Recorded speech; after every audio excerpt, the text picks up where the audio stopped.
इंसान सोचता क्या है और इंसान के साथ होता क्या है।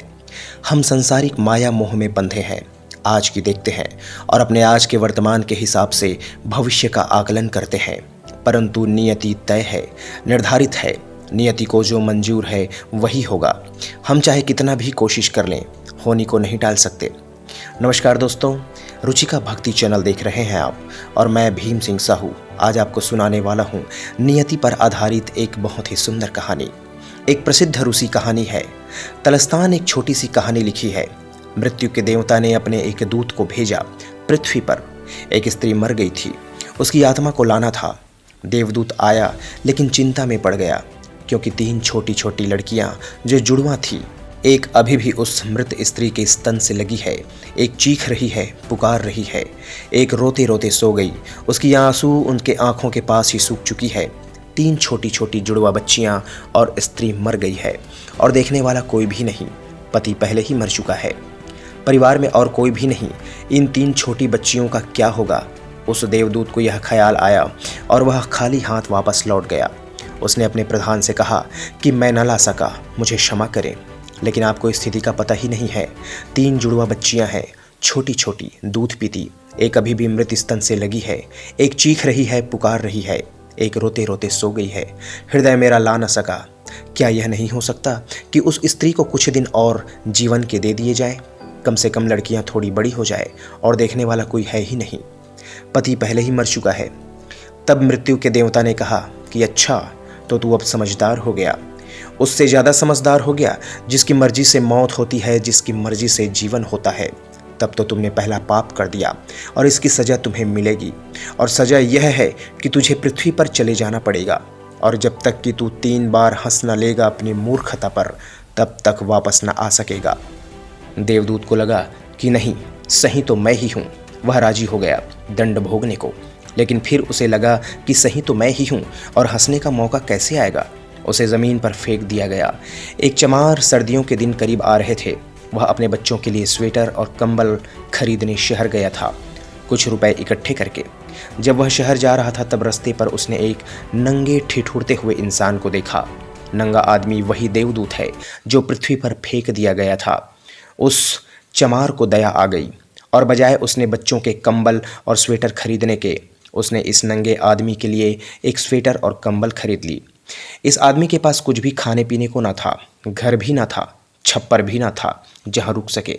तब चमार ने कहा, मेरे साथ ही आ जाओ मेरे घर, लेकिन अगर मेरी पत्नी नाराज़ हो गई, जो कि निश्चित है वह होगी, क्योंकि बच्चों के लिए कपड़े खरीदने आया था और वह पैसे तो खर्च हो गए। अगर वह नाराज़ हो, चिल्लाए, तो तुम परेशान मत होना, थोड़े दिन में सब कुछ ठीक हो जाएगा। उस देवदूत को लेकर चमार घर लौटा। ना तो चमार को पता है कि देवदूत घर आ रहा है, ना ही पत्नी को पता है। जैसे ही देवदूत को लेकर चमार घर पहुंचा, पत्नी एकदम पागल सी हो गई, बहुत नाराज हुई, चीखी, चिल्लाई, और देवदूत पहली दफ़ा हंसा। चमार ने उससे कहा कि हंसते हो, क्या बात है? उसने कहा कि जब मैं 3 बार हंस लूँगा तब बता दूंगा। देवदूत हंसा पहली बार, क्योंकि उसने देखा कि पत्नी को पता ही नहीं है कि चमार देवदूत को लेकर घर आया है। अरे, जिसके आने से घर में 1000 खुशियां आ जाएगी, लेकिन आदमी देखी कितनी दूर तक सकता है। पत्नी तो इतना ही देख पा रही है कि बच्चों के कंबल और कपड़े नहीं आ पाया। जो खो गया उसे देख पा रही है, लेकिन जो मिल गया उसे देख नहीं पा रही है कि देवदूत घर में आ चुका है, जिसके आने से घर में 1000 खुशियों के द्वार खुद ब खुद खुल जाएंगे। खैर, जल्द ही, क्योंकि वह देवदूत था, 7 दिन में चमार का सब काम सीख लिया और उसके जूते इतने प्रसिद्ध हो गए कि चमार महीनों के भीतर धनी होने लगा। आधा साल बीतते बीतते उनकी ख्याति सारे लोक में फैल गई। उनके जैसे जूते बनाने वाला कोई दूजा नहीं था, क्योंकि वह देवदूत जूता बनाता था। सम्राटों के जूते वहाँ बनने लगे, धनी नगर सेठों के जूते वहाँ बनने लगे, धन अपरंपार बरसने लगा। एक दिन सम्राट का आदमी आया। उसने कहा कि यह चमड़ा बहुत कीमती है, आसानी से नहीं मिलता, कोई भूल चूक नहीं करना, जूते ठीक इस तरह से बनने हैं, और याद रखना जूते ही बनाने हैं, स्लीपर नहीं।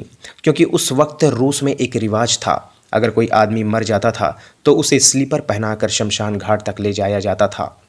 चमार ने भी देवदूत को कहा कि स्लीपर मत बना देना, जूते ही बनाना, स्पष्ट आज्ञा है, और चमड़ा इतना ही है, और अगर कुछ भी गड़बड़ हुई तो हम मुसीबत में फंस जाएंगे।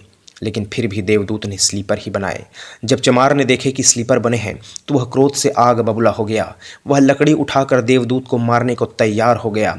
तू तो मेरी फांसी लगवा देगा, तुझे बार बार समझाया था कि स्लीपर बनाना ही नहीं है, फिर स्लीपर किस लिए बनाया।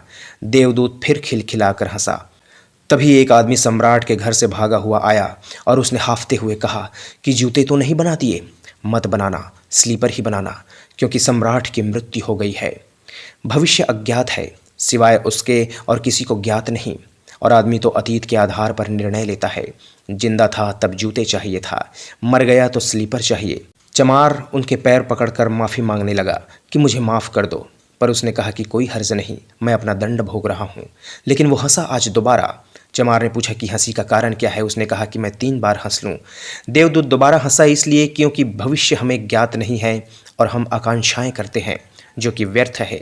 हम अपेक्षाएं करते हैं जो कभी पूरी नहीं होगी। हम मांगते हैं जो कभी घटेगा नहीं, क्योंकि कुछ और ही घटना तय है। हमसे बिना पूछे हमारी नियति घूम रही है और हम व्यर्थ ही शोरगुल मचाते रहते हैं। चाहिए स्लीपर और जूते हम बनवाते हैं। मरने का वक्त करीब आ गया है और जिंदगी का हम आयोजन करते हैं। देवदूत को लगा था कि वह बच्चियां, मुझे क्या पता कि भविष्य उनका क्या होने वाला है। मैं नाहक ही बीच में आ गया और तीसरी घटना घटी कि 3 लड़कियां जवान, बहुत ही खूबसूरत, जिनकी शादियां होने वाली थी और जिनके जूते बनाने का ऑर्डर आया था कि इनके लिए जूते बनवाया जाए। उन 3 लड़कियों के साथ एक बुजुर्ग महिला थी जो बहुत धनी थी। देवदूत पहचान गया कि वह 3 वही बच्चियां हैं जिनको वह मृत माँ के पास छोड़ आया था और जिनकी वजह से आज वह धरती पर दंड भोग रहा है। वह तीनों लड़कियां सुंदर है, स्वस्थ है। उसने पूछा कि क्या हुआ, यह बूढ़ी औरत कौन है। उस बूढ़ी औरत ने कहा कि यह मेरी पड़ोसन की लड़कियां हैं। वह बहुत ही गरीब थी, उसके पास पैसे भी ना थे, उसके शरीर में दूध भी ना था और 3 जुड़वा बच्चियां थी। इनको दूध पिलाते पिलाते वो मर गई, लेकिन मुझे इन तीनों पर दया आ गई क्योंकि मेरा कोई आल औलाद नहीं है। मैंने इन तीनों बच्चियों को पाल पोस कर बड़ा किया। अगर इसकी माँ जिंदा होती तो यह तीनों बच्चियां गरीबी, दीनता, दरिद्रता में बड़ी होती। माँ मर गई, इसलिए ये तीनों बहुत ही वैभव और संपदा में पली बढ़ी। अब उस बूढ़ी औरत की संपत्ति की यही 3 मालकिन थी और इनका सम्राटों के खानदान में विवाह हो रहा था। देवदूत ने तीसरी बार हंसा और चमार को उसने कहा कि यह 3 कारण है। भूल मेरी थी, नियति बड़ी है और हम उतना ही देख पाते हैं जितना देख पाते हैं। जो नहीं देख पाते बहुत विस्तार है उनका, और हम जो देख पाते हैं उसका ज़रा भी अंदाज़ा नहीं लगा पाते। जो होने वाला है, जो होगा, मैं अपनी मूर्खता पर 3 बार हंस चुका हूँ। मेरा दंड पूर्ण हो चुका है और अब मैं जाता हूँ। इस तरह वह देवदूत स्वर्ग की ओर प्रस्थान कर जाता है। दोस्तों, आज की कहानी में बस इतना ही। अगले एपिसोड में फिर से हाजिर होऊंगा एक नई कहानी के साथ। कहानी को पूरा देखने और सुनने के लिए आपका बहुत बहुत धन्यवाद। अगर कहानी अच्छी लगी हो तो इसे एक लाइक, कमेंट और शेयर अवश्य कीजिएगा और मेरे इस चैनल को सब्सक्राइब कर लीजिएगा, क्योंकि आपके लिए यह फ्री है, परंतु मेरे लिए आगे और स्टोरी बनाने का हौसला। आपका दिन शुभ हो। बहुत बहुत धन्यवाद।